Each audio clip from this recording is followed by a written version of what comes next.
Fala galera, boa de treino! Meu nome é Wesley Oliveira, você está no meu canal e no vídeo de hoje a gente vai falar sobre o efeito do treinamento de força no ganho da amplitude de movimento, da flexibilidade. Então, antes de começar essa aula, já deixa o seu like, já dá essa curtida aqui no vídeo para ajudar no engajamento aqui do canal e também já se inscreve no canal para contribuir no nosso crescimento e também para você ficar por dentro dos próximos vídeos. Então, para discutir esse assunto, hoje eu trouxe aqui para vocês um artigo de revisão sistemática com meta-análise. Então, esses artigos de revisão, eles, por ser ali uma revisão sistemática, eles definem ali vários critérios e fazem uma busca bem minuciosa de diversos artigos aí dentro do tema dos objetivos propostos e, a partir dessas buscas, eles reúnem ali artigos de boa qualidade dentro dos critérios pré-definidos e no processo de meta-análise eles pegam os resultados desses artigos, passa por uma nova análise estatística de acordo com os desfechos dele e para atender os objetivos que os autores querem responder, Então é importante, antes da gente discutir os resultados desse artigo de revisão, a gente fazer uma contextualização do tema, Então aqui a gente tem como tema principal a amplitude de movimento, a flexibilidade, e é importante a gente entender o contexto de aptidão física relacionada à saúde, que eu até já comentei aqui também em outros vídeos, mas aqui esse conceito ele fala da aptidão física, do condicionamento físico que a gente tem, das capacidades que a gente deve trabalhar para estar mantendo bons níveis de saúde. Então aí são quatro principais capacidades físicas que a gente deve trabalhar. A gente tem a composição corporal, que é a relação de massa gorda e massa isenta de gordura que a gente tem no nosso corpo.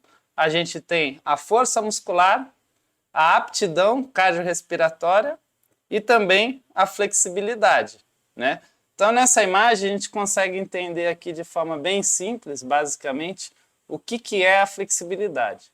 Então, a gente tem aqui um braço dobrado, um cotovelo em flexão, e a gente tem aqui um desenho do bíceps e do tríceps, Parte da frente e parte de trás do braço. Então, o que a gente vê aqui, que o bíceps está contraído, ele está com as suas fibras mais encurtadas, e o tríceps está relaxado, ele está com as suas fibras mais alongadas. Aqui, esse outro desenho, ele dá uma representação aqui bem básica, bem resumida, do sarcômero, que é a menor unidade funcional da fibra muscular, que é onde a contração muscular acontece de fato. E, de forma bem resumida, a contração muscular ela acontece aqui a partir da interação das fibras de actina e miosina, Aqui a gente tem a actina de verdinho e a miosina de vermelho. Então elas fazem aqui uma interação, um deslizamento.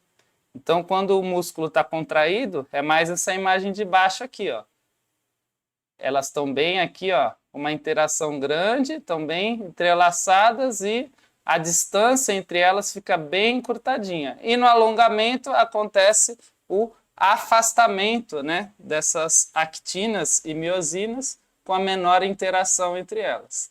Então a flexibilidade ocorre quando você tem um afastamento dessas fibras de actina e miosina, porém sem perder totalmente a interação entre elas, sem acontecer uma ruptura, Ou seja, mantendo aí níveis saudáveis de estiramento muscular, de amplitude de movimento, sem que ocorra uma lesão. E antigamente se falava bastante que o treino de força, principalmente a musculação, o trabalho com pesos livres, com máquinas, pudesse prejudicar esse trabalho de flexibilidade. Era muito comum a gente ouvir que a pessoa, você vai ficar todo duro, você vai ficar robotizado, se você ganhar muita força, se você ganhar muito músculo, sua musculatura vai ficar rígida, vai ficar dura e etc. E a gente já sabe hoje em dia que, muito pelo contrário, o treino de força, a gente fala aí principalmente da musculação, ela não só não atrapalha no ganho de flexibilidade, como também ela pode ajudar, que é justamente que a gente vai ver nesse estudo que traz o resultado de outras pesquisas, né? Então vamos entender melhor aqui quais foram os critérios e como os autores conduziram esse estudo, né? Primeiro a gente vai ver a amostra. A amostra são os participantes do estudo, no caso, os participantes das pesquisas que entraram na busca aqui da revisão sistemática. Então eles buscaram aí sempre adultos saudáveis e eram pessoas treinadas e destreinadas, ou seja, grupos de diversos níveis de condicionamento. A gente vai ver aí os critérios, né, mais a fundo da busca, mas eles conseguiram reunir, dentro dos artigos que foram pesquisados e incluídos no estudo, um total de 2.756 pessoas dentro desses critérios e, na média, elas tinham aí 24 anos de idade. Aqui a gente viu que eles abrangeram modalidades de treino de força, de treino resistido. Então não era somente aquela musculação tradicional, né, com peso livre ou máquina, sendo que ela também estava incluída dentro desse contexto de treino de força, mas também a gente teve aqui, nesse estudo, artigos com treino de força usando somente peso corporal, artigos utilizando Pilates. O Pilates também é uma modalidade de treino de força, também trabalha a força, principalmente da região do core, né, região de abdômen, lombar, glúteo. Apesar do Pilates ser muito associado, né, principalmente a ganho de flexibilidade e também controle motor, treino de equilíbrio, respiração, o Pilates ele também é uma modalidade de treinamento de força, por isso ele cabe aqui dentro desse contexto. Também dá para a gente fazer treino de força com elástico, né? Principalmente ambiente residencial, é muito usado. Eu, por exemplo, utilizo bastante nas minhas aulas de personal trainer com os alunos que eu treino em casa, que não treinam em academia. E também eles consideraram aí artigos que fizeram treino de força, seja em qualquer uma dessas modalidades, em combinação com um treino de alongamento, né? E também eles pegaram ali estudos que fizeram somente um treino voltado aí para ganho de amplitude de movimento. Então, treinos de alongamento, tanto aquele alongamento estático, parado, mais convencional, como alongamento dinâmico, e também os famosos treinos de mobilidade ali que visam principalmente ali focar mais no ganho de movimento da amplitude, focado ali na articulação. A gente vê bastante treino de mobilidade hoje em dia, né, de coluna, de tornozelo, de quadril, enfim. Foram essas algumas das articulações incluídas nas medidas de ganho de amplitude de movimento dos estudos aqui do artigo de revisão de hoje. Então, teve estudo que avaliou amplitude de movimento na região do cotovelo, na região do quadril, na região do joelho, ombro, tronco e, no mesmo estudo, diversas articulações e partes do corpo de forma combinada. Eles também aí consideraram outras variáveis, né, das pessoas que foram incluídas aqui na pesquisa, para estar fazendo aí também outras comparações e vendo se essas variáveis influenciavam aí no resultado, no ganho ou não ganho da amplitude de movimento nas intervenções de treino de força e mais específicas aí para alongamento e mobilidade. Então, essas variáveis aí que foram selecionadas para essas outras comparações, sexo, feminino, masculino, nível de treinamento, a gente viu aqui que foram incluídas pessoas treinadas e destreinadas, idade, entre outras variáveis que a gente vai ver aí, as principais dela, ao longo aqui da discussão dos resultados. Aqui, esse esquema, ele mostra todo o processo que os autores fizeram, né, de uma forma aí resumida, esquemática, da busca dos artigos que foram incluídos no estudo para os resultados que a gente vai ver a partir do próximo slide. Então, de acordo com os critérios que eles estabeleceram, inicialmente eles acharam um total de 21.162 artigos dentro desse tema de força e flexibilidade, e aí eles foram fazendo ali um pente fino, verificando ali os critérios de elegibilidade, excluindo artigos duplicados, excluindo artigos que não atendiam ali mais especificamente os critérios, e desses mais de 21 mil artigos, no final, 55 artigos é o que foi, né, de fato incluído e analisado aí na parte estatística pelos autores. Então, vamos ver aqui os primeiros resultados, está aí na tela o primeiro gráfico. Então, vamos entender aqui esse gráfico, é o famoso Forest Plot. Quem já viu aí alguns vídeos anteriores que eu trouxe artigos aí falando, né, dessa parte de revisão sistemática com meta-análise, sempre aí, ou quase sempre vai ter esse gráfico. Então aqui, basicamente, a gente está mostrando a intervenção de treinamento de força comparando com o grupo controle. Grupo controle é aquele grupo que não faz nenhum tipo de treinamento. E aí, a comparação é no quesito do ganho da amplitude de movimento, ganho de flexibilidade. Então aqui a gente tem, cada linha dessa, cada nome desse é um estudo. Então a gente tem aqui 52 estudos, né, fazendo essa comparação do treino resistido, do treino de força versus o grupo controle no ganho da flexibilidade. Primeira coluna, os autores de cada um desses estudos. Cada linha é um estudo. Aqui na segunda coluna a gente tem quais foram os testes, né, as regiões que foram medidas essa amplitude de movimento, esse ganho de flexibilidade. Então a maioria aí é combinado, né, fizeram testes combinados ou de múltiplas articulações, múltiplos locais do corpo, e alguns fizeram testes mais específicos. Aqui a gente tem outros valores estatísticos. Aqui, nessa última coluna, a gente tem o quanto, né, pesou esse estudo para comparação, né, a porcentagem aí do 100%, o quanto o resultado de cada estudo contribuiu. A gente vê que os valores eles estão distribuídos bem aqui, né, de 1 a 2% aí na maioria dos estudos, então não teve nenhum estudo, né, que pesou mais nesse resultado, isso é importante, né? Numa comparação dessas, né, do Forest Plot. E aqui a gente tem a parte principal. A gente consegue ver aqui, 5 linhas na vertical. A linha do meio representa um valor 0. Então aqui, se o resultado ele estiver cruzando aqui, essa linha 0, ele quer dizer que o estudo ele não mostrou nem vantagem para o grupo de musculação não, né, de treinamento resistido, treinamento de força, que é aqui à esquerda da linha do 0, e se o resultado estiver cruzando à direita da linha do 0, quer dizer que o resultado foi mais favorável para o grupo controle. Ou seja, à esquerda, grupo de treinamento resistido produziu melhoras na amplitude de movimento, à direita, grupo controle, ou seja, o grupo que não fez nada nessa comparação aqui, foi mais favorável pela flexibilidade. Aqui a gente tem os resultados de cada estudo, né? É esse quadradinho com essa setinha. O quadradinho quer dizer o valor médio e a setinha aqui, o tracinho, né, a reta, quer dizer o desvio padrão, ou seja, a dispersão do resultado em relação à média de cada estudo.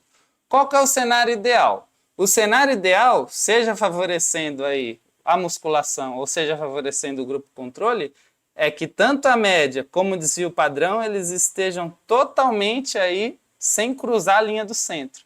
Se aqui a gente consegue ver, por exemplo, todos esses primeiros estudos, até esse aqui, eles estão totalmente cruzados aí a favor, né, da musculação. E quanto mais à esquerda, quer dizer que mais o treino de resistido, eu estou falando de musculação, né?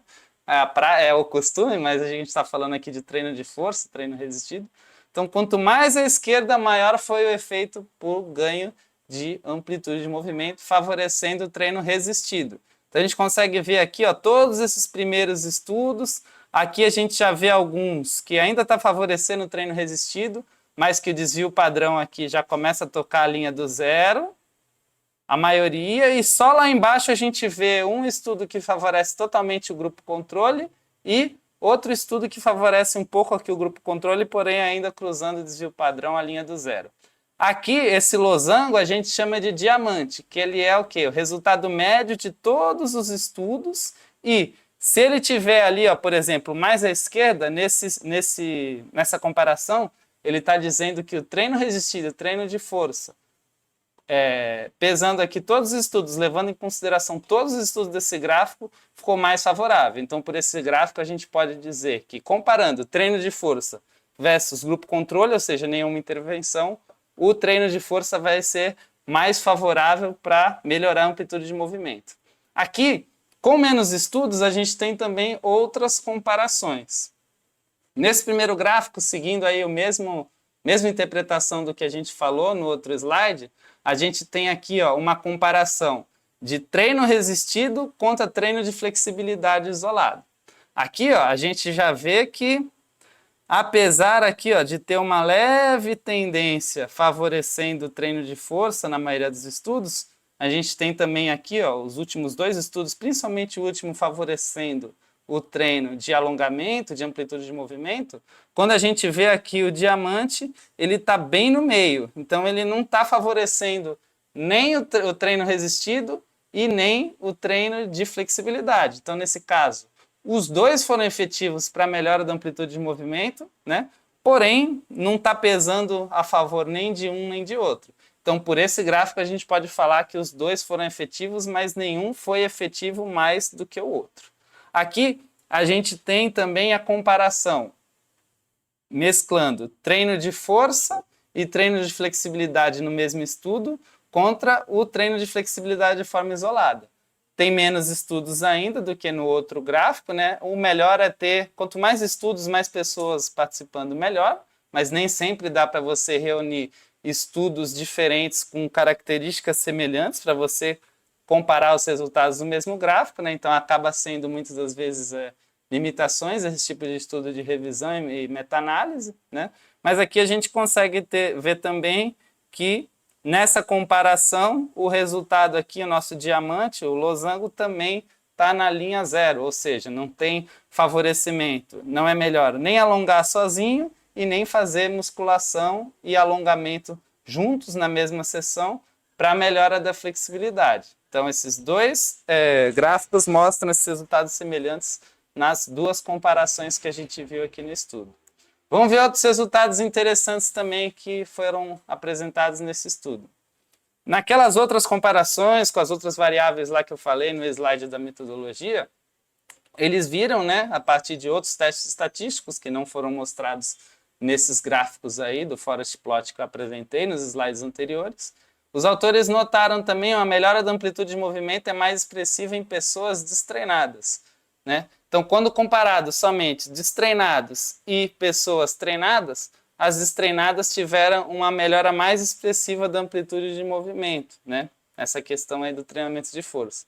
Isso é bem também compreensível, né? Quando você pega uma pessoa destreinada, geralmente ela tem níveis de flexibilidade menores do que uma pessoa que já está treinada, que já tem um maior nível de atividade física.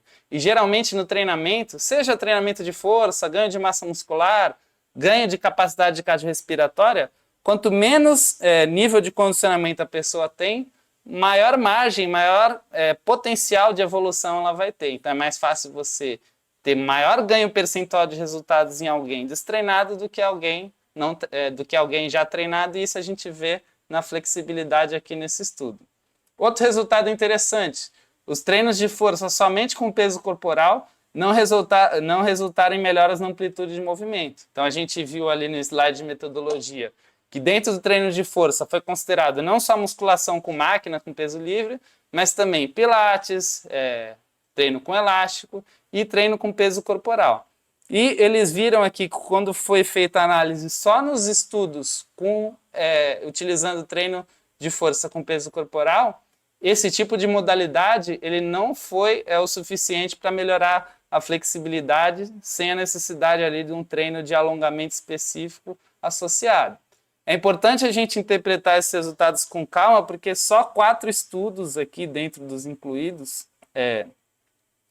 analisou somente a questão do treino com peso corporal para melhora da amplitude de movimento. Então, a gente deve analisar esse resultado com cautela, porque é um número reduzido de estudos, e não sair falando, o treino com peso do corpo não presta para ganho de flexibilidade, né? Tem que ter calma. Esse estudo ele não sozinho, não dá para afirmar isso a partir dos resultados dele. E aqui outros resultados também a gente pode ver que sexo, tipo de contração, né? Contração concêntrica, isométrica, contração excêntrica e idade não apresentaram diferenças para o ganho de amplitude de movimento. Então essas variáveis elas não interferiram aí no resultado. Então, de forma geral, o que a gente viu nesse estudo? Que o treino de força, quando ele é feito com carga externa, seja peso livre, seja máquina, seja pilates ali que tem os aparelhos, seja também o treino com elástico, ele é capaz de aumentar a amplitude de movimento de forma moderada, e esse resultado ele é semelhante quando comparado a só treinar flexibilidade ou treinar força e flexibilidade. Então, esses 3 tipos de treino, né, seja ele qual for, se ele for feito da forma correta, com amplitude de movimento completa e utilizando carga externa, a partir dos resultados que a gente viu nesse estudo, os 3 tipos de treinamento, eles são efetivos para você melhorar a amplitude de movimento, a flexibilidade. Isso não quer dizer que o treino de flexibilidade sozinho, ele perde essa utilidade. Muito pelo contrário. Ele pode e deve ser usado no período ali de aquecimento, né? Pensando aí um treino de força que você vai fazer depois, ou até uma modalidade esportiva que seja. Os exercícios de alongamento, de mobilidade, que estão muito em alta, né?